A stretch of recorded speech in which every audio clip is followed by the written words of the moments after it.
And welcome to Salon Talks. I'm Dean Obeidallah, and today we have with us 2020 Democratic presidential candidate John Delaney, a former congressman from Maryland. He did not run for re-election simply to focus on running for president. John, welcome to Salon Talks. Thanks for having me, Dean. It's good to be here. It's great. You know, we share a lot. We're both Jersey guys. Right. We both, like Bruce Springsteen, both lawyers, and both of our parents, blue-collar workers who sasacrificed for us to get a good education.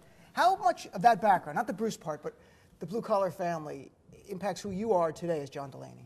Well, it informs everything of who I am in many ways, right? Because, you know, I come, like you, from working people. Mm-hmm. You know, people who got up every day, put on work boots or a T-shirt or jeans and stuff like that. And look, that's what most of the country is, right? And I just think unless you're from that, you can never truly relate to it. Like, a lot of people talk about it, right, and then you realize they grew up in, like, fancy towns with fancy families. I'm like, you got to live it. And I did, you did. And it's, you know, it's the dignity of work that people underappreciate, how much pride people take in their work, the struggle for themselves and their families. You know, it's... does it affect your work ethic? Totally. Totally. I mean, I always used to say, you know, in my businesses, because I was in business, sure, you know, you got to set the tone at the top, right? And you got to show up. You know, you can't yell charge from a vacation. You know, you basically got to be there. So another part of your background that's informed you, I've noticed, is your social justice orientation. Would you talk about coming a lot from your Catholic faith? How does that inform you and infuse you? Well, look, you know, my faith doesn't dictate my public policy per se, but, you know, as a Catholic, I think the finer side of my church is its work with the poor. And I think there's a great Jesuit motto that we should be women and men for others. Right, you went to a Jesuit school. I went to Fordham, right. Yes, very much. Right, women and men for others. And I think it informs the way you should live your life. Every single person in this country should have some commitment in their life at some point in their life to try to help people. And that doesn't mean you have to run for office, but you should do something in your community. You should give your time, and if you're blessed enough to have resources, you should give your resources. I just think we have a fundamental obligation to help those who are less fortunate. But at the same time, you've been very clear that you see a wall between church and state. You do not think policy should be based on religious texts, which I cannot agree with. I'm a person of faith. I mean, I'm Muslim. I was raised with Catholicism and Islam. I'm Muslim. I absolutely agree with that. How does that impact, though? You're pro-choice. You're very pro-choice, but you are Catholic. How do you navigate those two? Well, again, I don't think the teachings of my church should inform the public policy decisions that I make in this country. I mean, Roe v. Wade is the law of the land. Right. I support Roe v. Wade as the law of the land. And as the President of the United States, I will be an unwavering supporter of that. You know, our faith informs things my wife and I would do in our own personal lives, but that should be separate than the government. I mean, to me, it's pretty simple, actually. Everyone has the ability through, you know, our ability to have freedom of religion in this country, which is so sacred, to basically live their personal lives pursuant to an approach or a code. And all religions have different things that people do, you know, whether they're kosher or they're this or that. But then when it comes to, you know, governing, right, the separation of church of state is incredibly important. I cannot agree with you more, but there are certain people on the right who have blurred that line completely, including this administration. That's part of the battle as progressives. And look, at people, again, can have public policy views, right? If they differ with me on whether Roe v. Wade is the law of the land, they have every right to express that. I mean, freedom of speech is obviously central to who we are too. But it shouldn't be based on a kind of a morality test that flows from your religion, right? Because we want those to be separate. So again, people can disagree with me on my decision to support Roe v. Wade, and they have every right to speak up about it, write op-eds, vote a certain way, try to change laws. They're allowed to do that. But it shouldn't be based on this notion that the policy of this country should come from religious doctrine. That's how I think about it. So you've been running now since 2017 for president? Yeah, the end of 2017. Which is, you were the first candidate. You were yeah. When people are getting to know you more, I see you a lot more doing media rounds now and explaining who you are, what you stand for. Is there an issue or a concept you want people to think of when they hear the name John Delaney? So I want them to view me as what I am, which is a problem solver who has really big ideas and wants to bring the country together, right? I think I'm running on exactly what this country needs, right? I think we're a terribly divided nation. I think the president wakes up every day and tries to divide us. I literally think he sits there and says, okay, what can I do to pit the American people against each other? Because in that division, right, he sees strength for himself. I think a president should get up every day, have a quiet moment, and say to themselves, what can I do to try to bring this country together? And that's just not a better way for us to live. It's also the way we get things done. I mean, the story of the United States of America across the last 20 or 30 years is we've changed so much because of technology and globalization, and we didn't do the basic things we should have done to prepare our citizens for that change. So I want your viewers, your listeners, to think of me as someone who wants to bring us together, actually solve problems, and I have new ideas about how we rethink our future. So I'm an entrepreneur. Yes. So I'm an ideas person, right? I think there's nothing more powerful than a great idea. Do you view yourself as a capitalist? Yes, I'm a capitalist. And do you think, we've had this odd debate in this cycle about it's crazy. Capitalism, socialism to the right, frankly, is any program that helps anyone except for the wealthy. Those programs are fine if you're helping the wealthy, but everything else is somehow socialism. Why are we having this odd debate, though, about capitalism? Do we like it or not? It's a silly debate, because in reality, what the United States of America is we're a free market economy that allows the free market to do what it does best, which is to innovate and create jobs. But we moderate it with really strong social programs. You know, we build great societal infrastructure, or at least we used to. Yeah. We used to have appropriate regulation, workers' rights, and appropriate tax policy.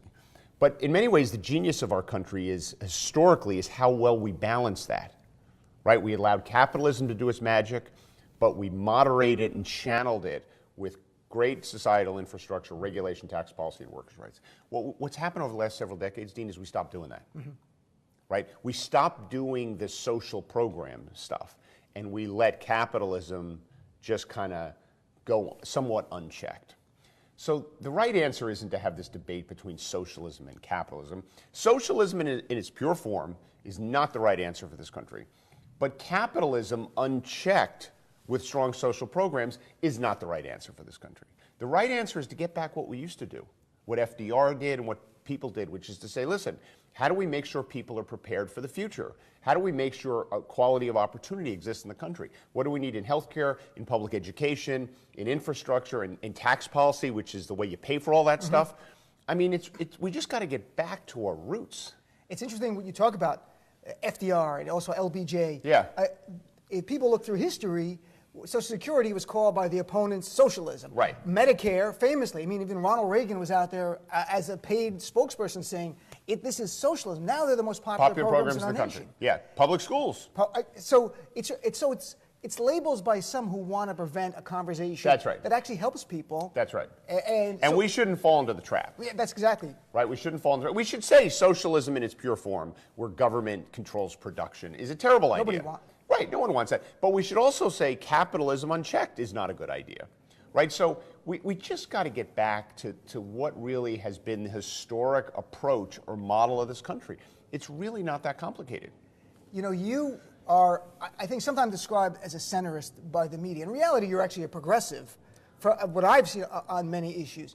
But maybe not as progressive as some wings of the party right now. Right. And a lot of the energy, and you know this, you've discussed this, we've discussed this when you were on my radio show, is on the left side. Right. And what do you do about that? How do you navigate? Because you need that energy to win the 2020 Democratic primary. So what do you do? So what I tell people is, listen, I think we're all fighting for the same thing. I think climate change is a huge issue. I got my approach to dealing with it. I think income inequality and opportunity inequality in this country is a huge issue. I have my approach for dealing with it. Right. So there's got to be some appreciation by the voters that we're actually all fighting for the same things. I mean, you've looked at my record. I've pursued really big progressive things, but I also want to get them done. And the path to getting things done in this country is to find common ground, seek solutions that really work, and advocate for them. If you keep moving the goalposts, that's not how you make progress. So, I mean, I just think that people, you know, they're going to get there. I mean, we're having a great debate right now, and I think it's healthy. I really do. But I think as we get closer to the election, I think what people are going to focus on is the most important thing we have to do is beat Trump. There's nothing more important than that. So when you've been in New Hampshire and Iowa countless times, you're out there. What are they saying so that, you know, Salon listeners and viewers can get a sense of what are people in Iowa and New Hampshire saying, hey, John, this is what I want you to be focusing on when you're president? Well, they're really focusing on us winning.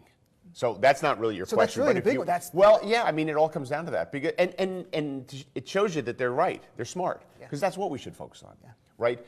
This election is really about beating Trump.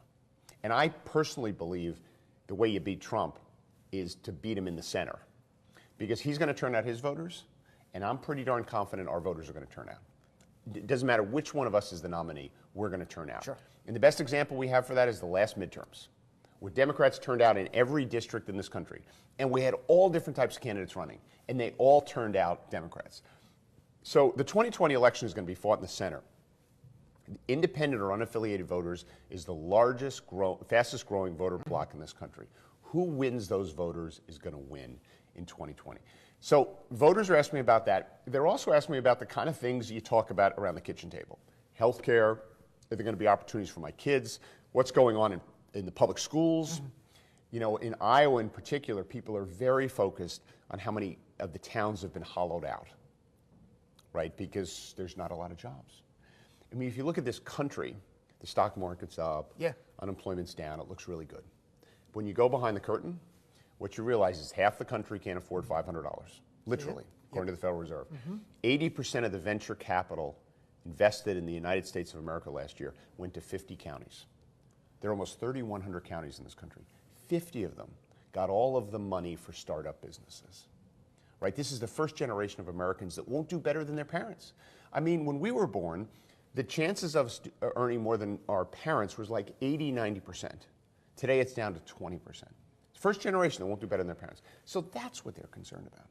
So what do you do about, I mean, there's no easy remedy or prescription for creating jobs. We know that. If it was easy, you could just be like, we're going to do this. Yes. We've heard a lot. You know, Trump and the GOP was a massive tax cut for corporations, which turned into stock buybacks, dividends, and corporate bonuses. The rest of the workers did not see that. It was a corporate tax cut. That's all it was. That's all it was. So that's all it was. What are, from you being out there, seeing different parts of this country, is there a national prescription to try to create jobs? And what is that? Well, look at, so I think there's a couple things we need to do. First of all, we ought to have a national infrastructure program.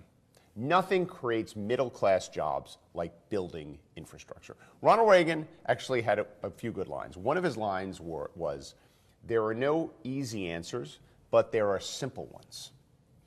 Building infrastructure is actually a simple answer to a lot of things that are ailing our country. It creates middle-class jobs. It improves the lives of our citizens. Think about all the stories you read about where people have, you know, Flint, Michigan, and small towns in Iowa where their water is terrible. Right? It makes our businesses more competitive. So we need to do that. We need to do something called double the earned income tax credit. The earned income tax credit, which I like to call the workers' tax credit, it puts money in your pocket if you're a worker. We need to double that. And then we need to do things to make sure people invest in all kinds of communities. So I've called for 25% of the government contracts in this country to go to firms that have half of their employees in communities that are left behind.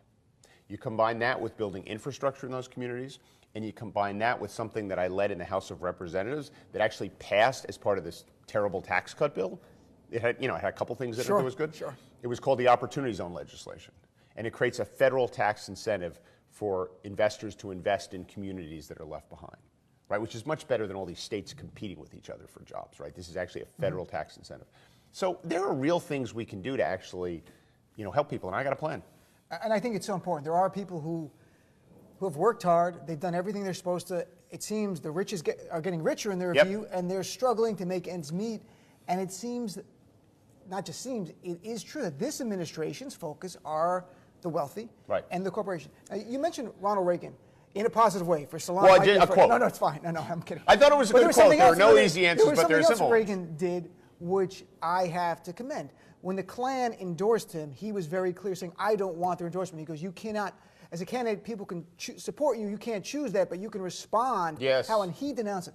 While over this weekend, on Friday, we had a horrific, what is clear, a white supremacist terrorist attack in New Zealand. Donald Trump tweeted this weekend slamming everything from a rerun of SNL, not even an original, a rerun, to John McCain, which is cruel, to fake news, and will not tweet, I denounce white supremacist terrorism, will not denounce white supremacy in any way. What do you make of that? Well, it's an embarrassment. First of all, he's lying to the American people. You know, the best weapon against Trump is the truth, because he just lies. And it's clear that there's a rise in hate crimes generally around the world. And among that, hate crimes and violence related to white supremacy. So it is clearly on the rise. In fact, his attorney general gave testimony to the U.S. Senate where he said they're observing a rise in white supremacy. So the fact that the President of the United States isn't honest with the American people about what's really going on, because he was asked a question, and he says, no, I don't think it's a problem. Exactly. When we have data that tells us it's a problem, you know, extremism is a problem here around the world, hate crimes are a problem here around the world, they're on the rise, and included in that is white supremacy. So clearly what the President should be doing is talking to the American people, denouncing it, right, and basically warning the American people about what's happening. What can you say? You know, we can't guess what's in his head. It's amazing we're having this conversation. It is that we're having a conversation in 2019, and so is cable news media, that a president about why will Donald Trump, and everyone speculates why the both sides after Charlottesville, you were a member of Congress then, and why retweet white supremacists with the name white genocide during the campaign, and why not denounce David Duke when first asked by Jake Tapper during the campaign. And I don't know what's in his head, but is this just a game where it's the coldest calculated game of politics, where he looks at, hey, the most people in America are white people, so I don't want to scare any of them away? I've given up speculating about what's in his head. Mm-hmm. All I know is the way he conducts himself as the President of the United States makes him unfit for the office, right? A President of the United States, as I say, you know, I think the tone at the top really matters. When I was running my two businesses, I really believed the way I conducted myself, both in the company and in my community, was reflective of the kind of culture that I wanted to create. And I think the president has that responsibility, which is why I think a president should be a unifier, not a divider, which is why a president's voice has to be present and ideally physically show up when you have these incidents of intense hate, right? You need to be out there talking about this. You need to be leading. You need to be setting an example. You need to have a moral compass that always kind of heads towards those better angels that Lincoln used to talk about, that he wants the Americans to really remember about themselves. We flash forward, you're President of the United States, John Delaney's president. There is, sadly, tragically, a white supremacist terrorist attack on U.S. soil, akin to what we saw in New Zealand, or Tree of Life Synagogue, which also was. How do you respond? What do you say? Well, God willing, it won't happen. Right. But if it were to happen, you condemn it as clear as possible. And the ideology behind it. And the ideology behind it. It's not, you know, it's not even, I mean, that part of the conversation should be the shortest part. And then you should start thinking about what can we do as a society to prevent these things. The condemnation of it in its clearest terms should be immediate. You know, and unwavering. I know Donald Trump during the campaign would slam Hillary Clinton for not saying the words radical Islamic terrorism, saying we can't solve it if you can't say it. Yet he cannot say the words white supremacist terrorism. And there's a reason why, and we all have our theories why. So let's, last few minutes here, let's go through a couple issues. I know they're big issues, but just to give people a sense of what you would stand on. Because we've had a conversation before about the Green New Deal. Mm-hmm. You did not support that. Tell us why, and what is your plan? So, listen, I appreciate and am excited about the energy that the Green New Deal has created. In fact, I've noticed since I've been campaigning that the number of questions that come up about climate since the Green New Deal came out have increased. So that's all good. That is good. It's totally all good. Right. But I think the American people deserve to know what the plan of the president is. So I'll tell you what my plan is, because I think climate is an existential issue. And I think it's different than other problems we have, because we're running out of time. If we don't fix our infrastructure in this country for the next 5 years, it's a huge missed opportunity. But we're not in an exponentially worse place. Right. But that's what's happening with climate. So I want to get something passed in my first year as president, and that is a carbon tax. And I introduced the only bipartisan carbon tax bill in the Congress. We put a price on carbon. It was modeled by Columbia University to reduce carbon emissions by 90%. We take all the money and give it back to the American people in a dividend. So it's called a carbon tax dividend. I believe I can get that passed in my first year in office with every Democrat in the Congress and all the Republicans who live in coastal states. That's the coalition. When you want to get stuff passed in this country, you got to think about coalitions, because that's how you get things done. Certainly. So that's my coalition for that. That puts the brakes on climate change. It doesn't solve the problem, but it slows it down. The second thing I want to do is increase the Department of Energy research budget by 5-fold. We spend $6 billion on energy research. We should spend 30. I'm calling for basically a moonshot around innovation, because we need new storage and transmission technologies if we ever want to get to net zero in this country. And my goal for net zero is 2050. And the third thing I want to do, which I think is the most interesting and unique, is I want to create a market for something called negative emissions technologies. These are machines that suck carbon out of the atmosphere. And they exist, Dean. The technology exists. It's like an air filter going across a filter where they have minerals and materials and carbon attaches to them. Then you heat it up, the carbon separates in liquid form, and you pump it in the earth. So these things exist. But they're really expensive. I imagine. They cost $600 a metric ton. Okay. And the price of carbon today is estimated to be $50. But this is what people used to say about wind and solar. But what did we do? We created a market for them. Right. And then the private market innovated its way to the fact that it's really cheap. So right now, as a country, we give $5 billion a year of tax breaks to the fossil fuel industry. I want to take that $5 billion and I want to use it to create an auction market where the government buys carbon. And every year it buys it at a cheaper price. And then all the entrepreneurs and investors out there say, there's a market for these machines. We're going to invest in them and we're going to compete. And then we will unleash all this innovation. And I believe we'll create the machines that can suck 20% of the carbon out of the atmosphere, because that's what scientists believe we can do. Sure. And we will never get to net zero unless we do that. And the other thing about this is if we create these machines in the United States of America, they'll be the most valuable technologies in the world. And we'll be able to sell them or give them to everyone in the world. Right now, China and India are opening a coal power plant a week.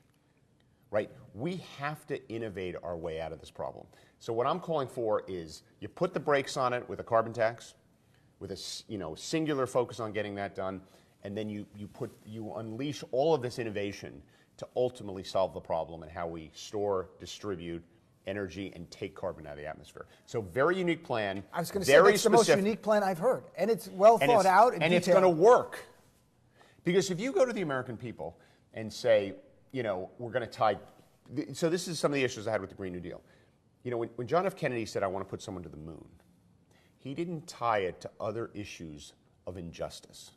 He just basically marshaled resources and talent and said, solve this problem. What I don't want to do is I don't want to tie climate change to other things, because it's either a problem or it's not. Right. When you tie it to other things, you make it harder to get something done. And I think we have no time. Like literally no time on this issue. We have to get to net zero by 2050. So last thing, I was going to ask some other issues. So you can tell I care about this issue, and I really thought not only do you care about it, but the detail that you gave as this response is unlike any detail I've seen any candidate out there talk about. I can solve this problem. I really believe it. And I wish that when people on cable news were asking questions, they would let the candidates give us detailed responses to questions so that people can weigh them and see the sincerity first, right, and the thoughtfulness and how prepared a person is in addressing it. So someone might agree or disagree, but they know where you stand. They know exactly how you're going to get to addressing climate change. Last thing. And let me just make one more point, Sure, because I care so much about this issue. When I want people to think about us getting off fossil fuels, but I want them to think about us having less carbon faster, because we can't get off fossil fuels fast enough. So in a way, what we have to do is we have to take the carbon out of fossil fuels faster than we're even getting off fossil fuels. I want to get us off fossil fuels, but I want to reduce the carbon in the world faster than we even get. And that's what's different about my plan. I'm sorry about that. No problem. I think it's great you give detail for people. Yes. And I think it's important that we push all of our candidates. People are looking right now. We have an opportunity. We have the first debates in June. To push the candidates to give detailed responses to questions, not just buzzwords like Medicare for all, but what does that mean? Yes.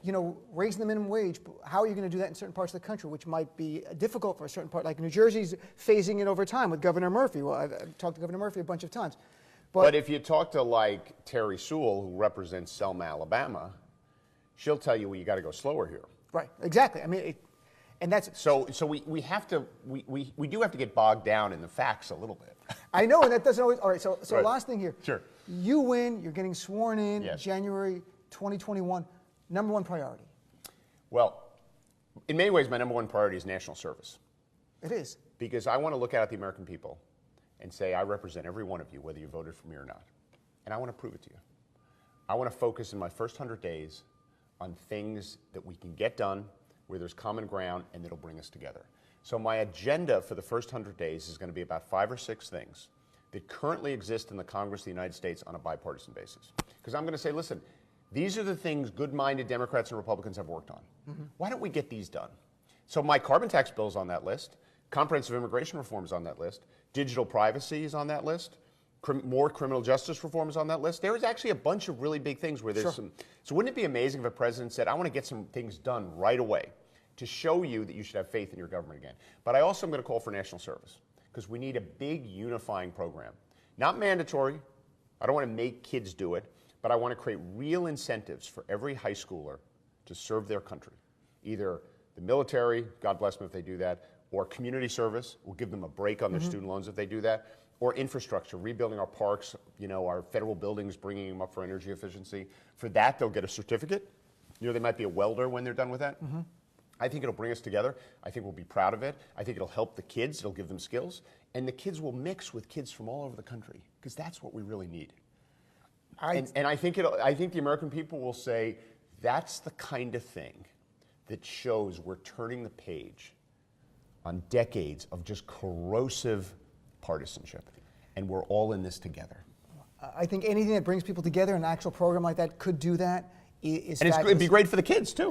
Right, it creates opportunity. And it's not mandatory. We need to create incentives. This is all about carrots.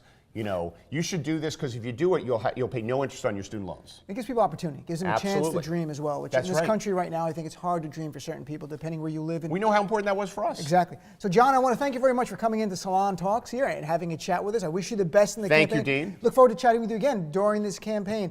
So, we'll thank John Delaney. Thanks for tuning in to Salon Talks. I'm Dean Obeidallah.